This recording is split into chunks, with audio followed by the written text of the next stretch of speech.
Bonjour à tous, donc de bon matin, on me demande mon opinion sur les gens qui aiment la pêche. Alors, bon, moi dans mon entourage, Gérard aime pêcher, voilà. C'est la personne qui aimait pêcher, voilà, c'était Hamza. Il m'a dit, moi j'aime bien aller à la pêche. Voilà, à Marseille, bon, on a toujours vu des pêcheurs qui se mettent sur le bord du quai et qui essaient de ramasser des poissons, de les attraper, de les pêcher. On peut pas dire attraper, c'est pêcher. Voilà, on n'attrape pas, on pêche. C'est le poisson qui vient mordre à l'hameçon. Vous voyez, c'est pas voilà. Et d'ailleurs, oui, voilà, au milieu coule une rivière. C'était une nouvelle stratégie de pêche que je trouvais, moi, j'avais essayé à l'époque quand j'étais aux États-Unis. Et j'avais pas aimé le truc de lancer en mouvement. Je me disais, comment tu attrapes un putain de poisson? Bon, le poisson, il est en mouvement, c'est-à-dire il passe, et il se fait en bouffant, en se disant, oh putain, il est dans le courant, je suis dans le courant, il y a un truc à bouffer, je mange. Il se fait attraper dans le mouvement, croyant qu'il peut manger, et en fait, c'est ça, l'histoire. C'est-à-dire, on lance, on relance, et en passant, le poisson, il se fait niquer, tu vois. Genre, il est en mouvement, il voit un truc à bouffer. Le courant est fort. Donc, il suit aussi le mouvement. Mais bon, tu vois, tu as un poisson, tu vois un truc à bouffer, tu ouvres la bouche. Eh ben, là, tu te fais niquer. Et qu'on avait un peu un espèce de principe comme ça, moi, je m'en rappelle avec quand même Gérard, à l'époque. C'est de dire, parce que moi, je savais pêcher à l'époque, je savais faire plein de choses à l'époque. Bon. C'était de dire, est-ce que tu trouves ça correct vis-à-vis du poisson, qui se fait, qui remonte comme ça, ou qui, enfin, normalement il suit le courant, c'est très compliqué, il n'y a que les saumons en réalité qui arrivent à nager à contre-courant, mais enfin il y en a d'autres parfois dans la rivière que c'est une surprise, tu dis, ah toi aussi t'arrives à le faire, bah tiens c'est pas connu, bon voilà, donc on trouvait ça un peu dégueulasse, le principe de Robert Redford, essayer d'expliquer que non, on lance, il se fait choper, voilà, il a ouvert la bouche, il avait faim, il est con, il a pas réfléchi. Le poisson, par nature, n'a pas un gros cerveau, on va pas lui en vouloir de s'être fait niquer, parce qu'en réalité, cette stratégie de pêche permet de choper particulièrement les gros poissons, vous voyez, d'être dans le mouvement et de se faire choper. Donc, on va pas changer cette métaphore-là, on va dire, pour les êtres humains, bon, parce qu'on n'est pas pareil. Donc, effectivement, parfois, on peut se faire attraper, même quand on est en mouvement, il n'y a pas un problème, on va pas enlever ça. Par contre, pour le poisson en soi, voilà, moi, voilà, personnellement, je trouve ça plus correct vis-à-vis du poisson, d'attendre à un endroit, bien posément, voilà, au terme... je trouve légal de la pêche, c'est quand même plus correct vis-à-vis du poisson, et je crois que c'est la théorie qui défendait Gérard et Philippe, de dire, bon, il faut vraiment que le poisson, il vienne, voilà, et il flaire pas le truc, quoi, tu vois. Voilà, il a pas flairé, quoi, tu vois, donc il se fait niquer, il mange, il se fait attraper, tu vois. Pareil que pour la pêche en mer avec une barque. C'est pareil, c'est autorisé, tu vois. La mer, il y a de l'espace, il peut se casser à droite, il peut se casser à gauche, il y a plein de poissons dans la mer, il y a plein à bouffer pour les poissons dans la mer. Pourquoi il vient se rapprocher d'une putain de barque, tu vois? Eh ben, des fois, moi, ce que j'avais constaté aussi, c'est qu'il y avait des putains de poissons qui se faisaient hypnotiser mentalement par des humains qui avaient cette capacité-là à choper, à faire monter les poissons vers l'hameçon. Eh oui! J'avais capté ça, alors je pense que c'était quand j'étais sirène, Donc, en réalité, est-ce que la pêche en soi, elle est légale? Oui, malgré tout. Même si y a quelqu'un qui a mentalement un peu un don à faire venir les poissons pour se faire attraper. Parce que sinon, des fois, tu rentres bredouille de la pêche et que des fois, tu n'as pas envie d'aller tuer un animal sauvage, tu vois, à l'époque. C'était dur aussi de chasser des fois, même pour bouffer. C'est pour ça qu'il y en a, ils se rabattaient plus sur le lièvre, tu vois. Bon, ils disaient, bon, il y en a plein, les lièvres, ça baisse comme les lapins, c'est pareil, bon, voilà, tu vois. Mais après, ce qu'on avait appris, c'est que finalement, les lièvres, il n'y en avait pas tant que ça, et que figurez-vous que ça baisse pas comme les lapins, les lièvres. Donc après, on avait dit, bon, ben, les lièvres, il va falloir éviter, tu vois. On avait réfléchi à tout ça, bon. Bon, après, moi, je sais plus, c'était plus les animaux, finalement, à quatre pattes, qu'il fallait chasser, qui étaient bien posés sur le sol, que que les deux pattes. Voilà, ça, les deux pattes, normalement, tu y touches pas. Voilà, les kangourous, ça se chasse pas, ça se tue pas, ça se mange pas. Les autruches, finalement, c'était pareil. Les lapins, non plus, parce que ben, ça a pas quatre pattes. Hein. Tu peux pas dire, il y a deux pattes pendantes qui dépannent quand elles se mettent. Voilà, mais c'est pas solide. Pour manger, il faut au moins quatre pattes solides. Et après, ben c'est pareil. Moi, j'avais vérifié, étonnamment, le cerf, contrairement à ce qu'on pouvait penser, j'avais vérifié avec Dieu, c'est qu'on pouvait le bouffer et qu'en réalité, c'était des animaux particulièrement fourbes, le cerf. Voilà. Et donc, on pouvait effectivement se caler, voilà, les personnes qui avaient attrapé un cerf, parce que c'était très compliqué à chasser aussi les cerfs et qu'il y avait parfois des esprits de chasseurs qui allaient se confronter et que quand tu vois les maisons avec un cerf au trôné, tu vois, c'était putain, il a réussi à choper un cerf et tout, c'est la race des enculés, bon voilà, tu vois. Donc, voilà. Voilà, c'est fourbe, ça fait son truc et c'est fourbe.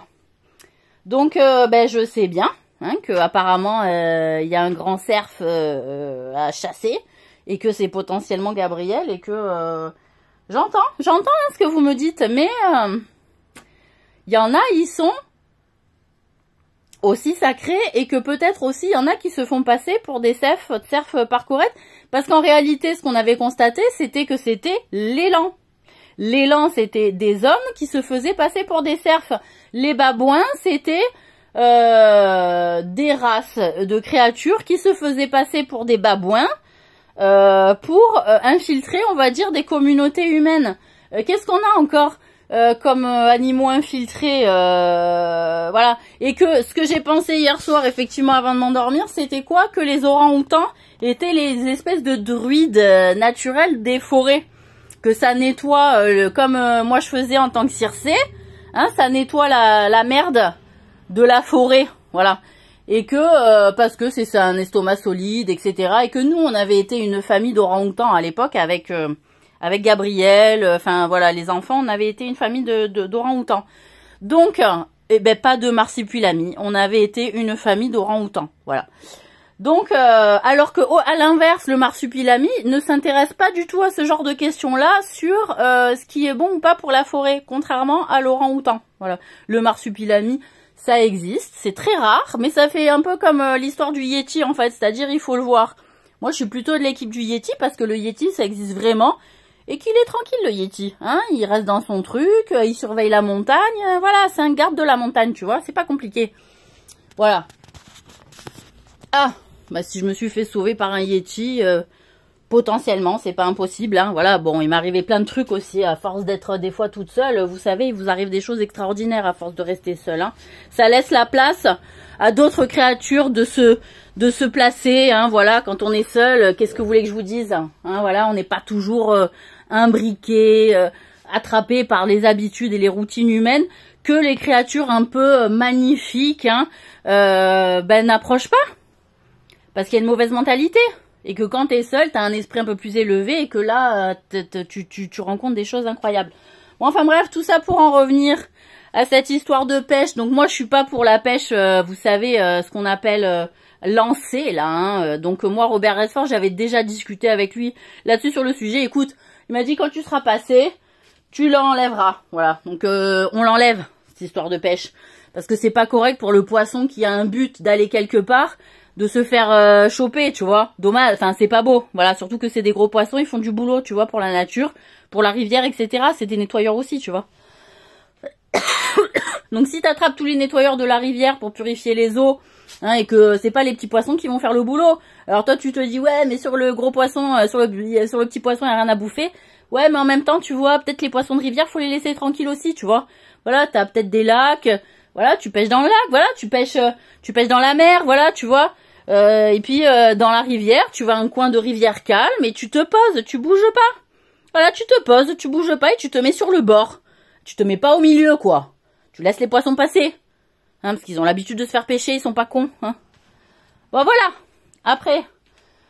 Donc, effectivement, Gérard était parti en Afrique pêcher Et donc ça s'était bien passé, il en avait été content. Et il est parti pêcher en République Dominicaine aussi, et il en est revenu pas vraiment content. Donc après, moi, de ce que j'ai comme vérification par d'autres personnes qui sont allées dans ces pays-là, j'ai effectivement que le Brésil, il y a un petit problème avec la République Dominicaine, et aussi notre ancien bastion d'une île à côté dont il ne faut pas dire le nom, vous voyez, donc voilà. Donc il y a un problème avec ça, parce que cette histoire de piment de Cayenne, hein, voilà, il va falloir aussi que c'est aussi du piment d'Espelette, et que voilà, alors c'est peut-être la seule chose que nous avons amené là-bas, vous voyez, bon, comme eux ils amènent, ils nous transfèrent des trucs, bon voilà, hein, c'est bon. Voilà, c'est dit. Et qu'est-ce que je veux dire? Non, mais parce que, voilà, on a transféré le piment d'Espelette là-bas. C'est bon, tu vois, voilà, c'est fait. Voilà, on a transféré nous aussi un truc. Voilà, on est capable de le faire, transférer des trucs ailleurs. Hein, c'est bon. C'est pas que des gens qui sont là et qui nous nourrissent. Oh, c'est bon, calmez-vous. Hein, nous, c'est que les fruits exotiques. Hein, les fruits exotiques, on s'en est toujours passé, détendez-vous. Bon, enfin voilà. Donc, qu'est-ce que je veux dire? Eh ben oui, le climat tropical, ça s'adapte pas à tout. Alors, qu'est-ce que je veux dire? Eh ben, il y a la pêche. Putain, il y a la pêche. Voilà. Bon. Et, oui, ils chassaient, comment ça s'appelait? Les glouglous. On appelait ça les glouglous. Voilà, ils chassaient les glouglous. Et d'ailleurs, on m'avait dit c'est un animal sacré. Eh ben, je crois pas.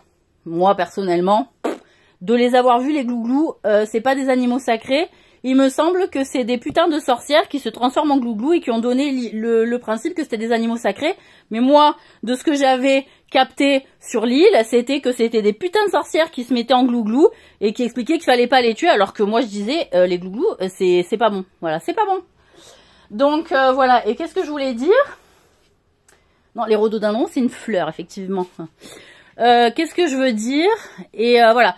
Donc, en République Dominicaine, voilà, ils sont pas vraiment homosexuels, hein, voilà.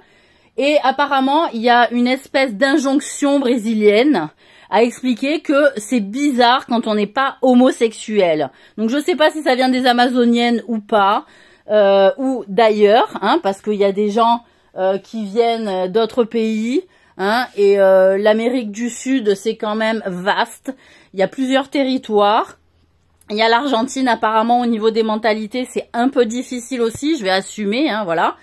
Et, voilà, Brésil, qui est, voilà. Donc, apparemment, quand on va pas, moi, apparemment, j'ai eu un épisode où je suis allée, ah ben oui, j'étais là pour le tournage du clip, effectivement, de Michael Jackson au Brésil, effectivement, j'étais là. Effectivement, c'était une injonction du Brésil, que si on ne va pas au carnaval brésilien, ou au moins une fois dans sa vie, où les Brésiliens, à chaque année, ils sont obligés d'y participer pour montrer qu'ils aiment les homosexuels et que des fois, il peut y avoir des dénonciations s'il n'y a pas de rapport intime homosexuel. C'est-à-dire, on peut avoir des rapports hétéros, mais il faut quand même avoir des rapports homosexuels. D'où le principe des favelas, hein, qui sont souvent rudement mis à mal, hein, et qu'il y a des organisations entre guillemets criminelles qui en ont plein le cul de faire semblant d'être pédés alors qu'ils sont pas pédés. Voilà le fond du problème des putains de favelas, des torturés de la queue de l'esprit, des putains de Brésiliens de leur race.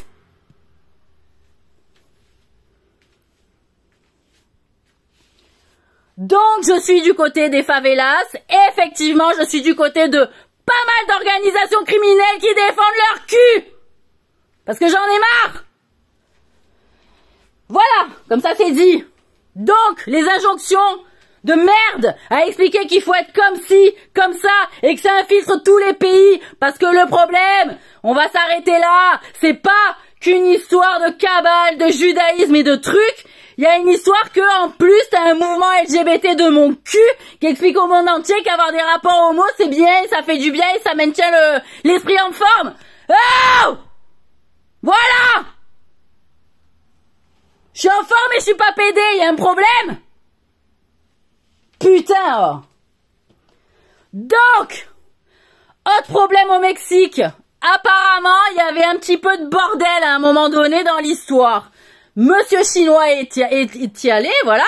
Il a vécu ce qu'il a vécu au Mexique. Ça s'est bien passé. Il a beaucoup aimé les Mexicains chinois. Il a beaucoup aimé le Mexique. Il s'est pas senti vraiment en danger, même si à une époque, on entendait qu'il y avait des kidnappings et que c'était chaud, voilà. Comme au Brésil, apparemment, de ce qu'il racontait, c'est un peu compliqué niveau sécurité. Et que c'est comme finalement en Afrique du Sud, hein, où ça a été un peu compliqué aussi. J'espère que ça va mieux. Mais en tout cas, moi, ce que m'a dit Chinois, c'est il y a un problème avec les Péruviens. Tout le monde il est content, ça va au Pérou, ça va voir les putains de pyramides que à tous les coups, voilà, tu vois. Ils ont revendiqué le fait que c'était pas Minos et moi, Ministère, qui avaient monté les putains de pyramides, vous voyez. Il fallait expliquer que c'était eux les Aztèques seuls ou eux les Incas seuls, je sais plus quels étaient le truc. J'ai envie de dire les gars, voilà, il y a plein de gens qui se sont appropriés des boulots, vous voulez dire que c'est vous? C'est vous. Moi je m'en bats les couilles, ils ont essayé de me prouver que c'était pas moi, que c'était eux et ils m'ont fait du mal pour ça. Hein? Donc moi, si c'est important pour eux leur business de pyramide pour faire leurs entrées, j'en ai rien à foutre. Je revendique pas un droit d'entrée sur les pyramides qu'on a peut-être montées avec Minos et moi-même. Donc voilà, vous nous avez gonflé vous aussi. Et ils m'ont dit, ils sont très racistes. Ils sont très racistes les Péruviens et ils sont très mauvais, ils te chopent n'importe où sur terre. Donc moi je voudrais que leurs droits soient levés par Dieu et qu'ils soient déchus parce qu'on prend pas en chantage le monde entier sous prétexte qu'on a peur qu'on leur prend leur putain de pyramide parce qu'ils sont gardiens d'un truc particulier, tu vois. Et des gardiens on peut en trouver d'autres si ça doit faire la terreur de partout. Donc ils doivent justifier leurs faits devant tout le monde et devant Dieu de leur attitude envers les autres humains. Parce qu'il y a eu des histoires aussi de kidnapping de cars et de prise d'otages sur leur territoire. Et que s'ils emmerdent encore les Mexicains, je les autorise à se défendre les Mexicains, comme les gens de Cuba et tout le reste. Voilà. Et qu'à un moment donné, on parle toujours de ce putain de pays où il y a énormément de guerrillos, on va pas le nommer parce que c'est chaud, hein, voilà. Mais il va falloir qu'ils se positionnent. Parce que si c'est des putains de Péruviens qui infiltrent à l'intérieur le territoire et qui font de la merde au nom de rien du tout, c'est pareil. Des gens armés, il y en a partout. Et les histoires de drogue, j'en ai rien à foutre. Plus vous avez de clients et de revendeurs, plus ça fait du business. Alors m'expliquez pas qu'il faut tout que vous vous appropriez parce que c'est mieux, quoi. Voilà. Je suis désolée, hein. Pour avoir discuté avec certaines personnes, c'est pas en gardant tout que, un, on est le plus en sécurité, et de deux, on est attaqué par toutes parts par plein de groupes qui veulent un peu leur part pour pouvoir revendre et vivre. C'est ce que disent généralement les putains de grossistes. On n'a pas envie de rester avec 107 ans avec une grosse quantité sur les bras. Ils ont pas envie. S'ils sont pas cons. Donc si il y a des grossistes qui sont là, non, je garde tout. C'est que, un, ça bosse pas pour le quartier. Deux, ça bosse peut-être pour des gens ailleurs dans la galaxie. D'accord? Et on le sait pas. Et trois, c'est juste qu'ils veulent avoir pour avoir, tu vois. Et que comme ils ont mis à genoux tout un tas par des biais de merde, hein, d'humiliation, de trucs, et que ça a fracassé tous les gens du territoire, en gros, pour expliquer que ça prend tout le territoire, comme ça il est tout seul et il mange tout seul, ben il va manger tout seul. Mais pas forcément ce qu'il avait prévu au départ. Voilà, parce que là j'en ai plein le cul, hein. Et tout le monde d'ailleurs. Voilà. Donc voilà, moi je suis là, on a remis les compteurs à zéro. Mais vos comptes sont faits. Voilà, vous avez fait vos comptes. La seule chose maintenant que vous avez à calculer, c'est comment je vais un petit peu laver quelques péchés que j'ai acquis. Histoire que la note soit un peu moins dégueulasse à la fin. Parce que j'aime le sel et j'aime le sucre. Donc je vais dire ni sucré ni salé, je vous emmerde. Voilà, dégueulasse. J'aime pas le dégueulasse. Voilà. C'est juste ça que vous avez à calculer. Qu'est-ce que je peux faire demain pour que ça lave des putains de péchés parce que je sais que j'ai fait de la merde? C'est que ça. Là, il va falloir laisser tomber vos calculs de comment je reste en place. Voilà. Parce que là, c'est pas une question de place. La place, vous l'avez déjà moisi.